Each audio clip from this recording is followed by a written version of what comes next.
ஒரு ஏர் கிக் முடிஞ்சிச்சு.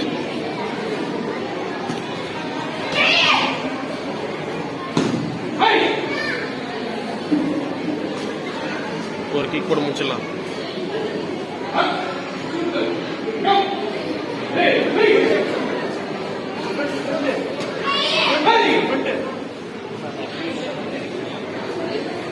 ஜீரோ சிக்ஸ்னா அவ்வளோ ஒன்று ஒரு பாயிண்ட் தான்.